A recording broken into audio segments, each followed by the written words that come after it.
दोस्तों आज महाकुंभ का 25वां दिन है और अब तक महाकुंभ में 38 करोड़ से भी ज्यादा श्रद्धालु स्नान कर चुके हैं। 14 फरवरी के बाद 4 नए वर्ल्ड रिकॉर्ड बन जाएंगे महाकुंभ के नाम पर। और इस बार के महाकुंभ में पहली बार ऐसा हुआ कि 20% नागा साधु, दलित और आदिवासी रहे हैं। अब बदलाव के भी बड़े संकेत बन रहे हैं। आइए दोस्तों देखते हैं महाकुंभ से जुड़ी आज की 10 बड़ी खबरें। कल जब पीएम मोदी महाकुंभ गए थे उसके बाद अभी महाकुंभ में क्या क्या हुआ, आइए फटाफट से आज के महाकुंभ ब्रेकिंग न्यूज अपडेट देखते हैं। अब तक लगभग 38 से 39 करोड़ लोगों ने महाकुंभ में स्नान कर लिया है। आज हरियाणा के मुख्यमंत्री नायब सिंह सैनी भी कैबिनेट मंत्रियों के साथ महाकुंभ में डुबकी लगाने जा रहे हैं। और इस बार के महाकुंभ में कई सारे विदेशी श्रद्धालुओं ने भी गुरु दीक्षा ली। कई तो ऐसे हैं जो वास्तुविद हैं, कई डॉक्टर हैं, कई IT डेवलपर हैं, तो कईयों ने अपनी लाइफ छोड़कर, जॉब छोड़कर गुरु दीक्षा लेकर सनातन धर्म अपनाया और बोले कि हमारे जीवन को एक नई दिशा मिली है। वहीं स्वामी चिदानंद का भी ये कहना है कि महाकुंभ सिर्फ समुद्र मंथन का परिणाम नहीं है, बल्कि ये मानवता का सबसे बड़ा महोत्सव है। कल 7 फरवरी से तो महाकुंभ में कई सारे नए सांस्कृतिक कार्यक्रम भी शुरू होने जा रहे हैं। बागेश्वर धाम के पंडित धीरेन्द्र कृष्ण शास्त्री बोले कि महाकुंभ राजनीति नहीं बल्कि आस्था का विषय है। और दोस्तों नागा सन्यासी भी अब कल 7 फरवरी से काशी जाएंगे। उदासीन अखाड़ों के संत तो अभी से अपने पैकिंग वगैरह सामान की करने लगे, जाने लगे। हालांकि कुछ अखाड़े 12 तारीख तक रुकेंगे। बड़े साधु संत भी जल्द ही महाकुंभ से रवाना होंगे। अभी मतलब बीते दिन से ही महाकुंभ से सन्यासी विदा होने लगे हैं। मतलब साधु संतों ने जाने की तैयारी कर ली है। अब संतों ने हरिद्वार कुंभ में मिलने का वादा किया। संत अपने त्रिशूल चिमटा समेटने लगे नागा सन्यासी।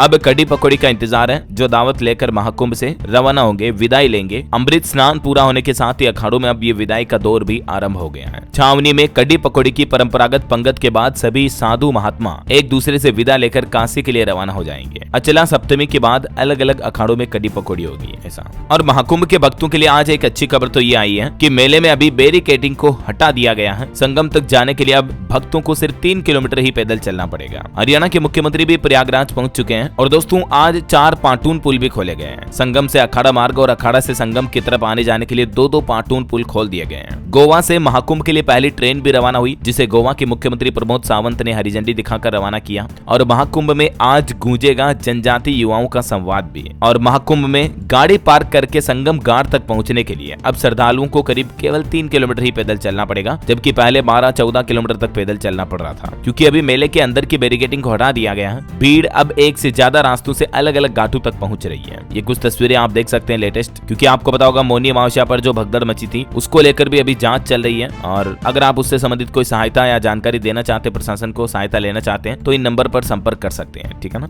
वैसे जो महाकुंभ में भगदड़ मची थी हाल ही में कुछ दिनों पहले, उस पर भी स्वामी चिन्मयानंद का कहना है। वो बोले कि महाकुंभ हादसे को भगदड़ कहना गलत होगा, गलत तरीके से पेश किया जा रहा है इसे। कहीं न कहीं ये हादसा है, कहीं न कहीं कोई गंभीर साजिश हो सकती है ऐसा। महाकुंभ भगदड़ के चलते ATS के रडार पर है अभी 10,000 संदिग्ध लोग, क्योंकि ये हादसा नहीं बल्कि साजिश मान करके भी जांच कर रही इसे एजेंसियां। CAA और NRC के प्रदर्शनकारियों पर भी पैनी नजर रखी जा रही है। जी हाँ दोस्तों, प्रयागराज महाकुंभ में हुई भगदड़ की जांच अब साजिश की ओर रुख मोड़ रही है। यूपी और केंद्र सरकार की एजेंसियां इसे हादसा नहीं बल्कि एक साजिश मानकर जांच कर रही हैं। और इस जांच में NIA, ATS, STF, LIU सभी जांच एजेंसियां सतर्क हैं। और तकरीबन 10,000 से भी ज्यादा लोग इनके रडार पर हैं, क्योंकि सबसे ज्यादा CAA और NRC के प्रदर्शनकारी हैं। महाकुंभ में इनमें से कई का मूवमेंट भी मिला है। अब इस हादसे को जांच एजेंसियां साजिश क्यों मान रही, इसके पीछे कुछ वजह है कि महाकुंभ को ज्यादा सर्च करने वाले गैर हिंदू लोग रहे हैं। NRC और CAA के प्रदर्शन में शामिल रहने वाले लोग महाकुंभ पहुंचे। क्रिमिनल बैकग्राउंड के लोगों का मूवमेंट महाकुंभ में हुआ। सोशल मीडिया पर महाकुंभ को लेकर नेगेटिव कमेंट करने वाले लोग, गैर हिंदू लोग जो कुंभ से लाइव हुए और सरकार के खिलाफ प्रदर्शन में भी शामिल रहे लोग, तो ये लोग अब जांच एजेंसियों के रडार पर है ना। महाकुंभ की जांच के लिए 3 सदस्यीय कमेटी बनाई गई है, जिसमें कौन कौन है, जिनके भी नाम और डिटेल आप देख सकते हैं। और अभी एक दिन पहले आपको पता होगा दोस्तों, देश के प्रधानमंत्री नरेंद्र मोदी ने भी महाकुंभ की यात्रा की थी। उन्होंने वीडियो भी शेयर किया था, मैंने आपको बताया भी था अपडेट। महाकुंभ के 24वें दिन मोदी ने संगम में डुबकी लगाई थी कल। उनके साथ मुख्यमंत्री योगी आदित्यनाथ भी पहुंचे थे। मंत्रोच्चार करने के बाद प्रधानमंत्री ने स्नान किया।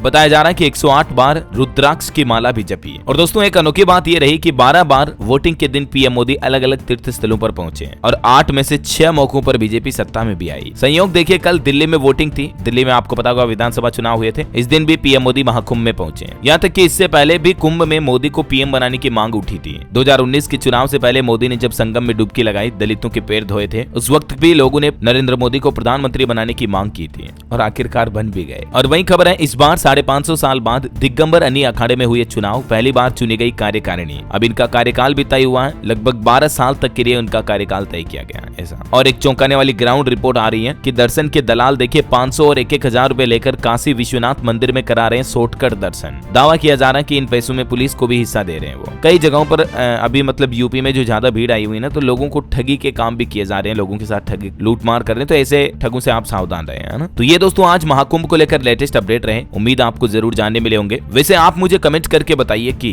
आप कौन से राज्य में रहते हैं, ताकि मैं आपके राज्य के समाचार भी आपके मोबाइल तक पहुंचा दूंगा। और बाकी इस वीडियो को लाइक और शेयर करना, DLS न्यूज चैनल को सब्सक्राइब करके बेल आइकन जरूर दबा देना, रोजाना ऐसी इन्फॉर्मेटिव जानकारियां देखते रहने के लिए। ओके, ख्याल रखिएगा अपने आप का, अपने परिवार का। मिलेंगे अगले नेक्स्ट अपडेट में, तब तक के लिए जय हिंद, जय भारत, वंदे मातरम। और कमेंट बॉक्स में हर हर महादेव अवश्य लिख दीजिएगा। धन्यवाद।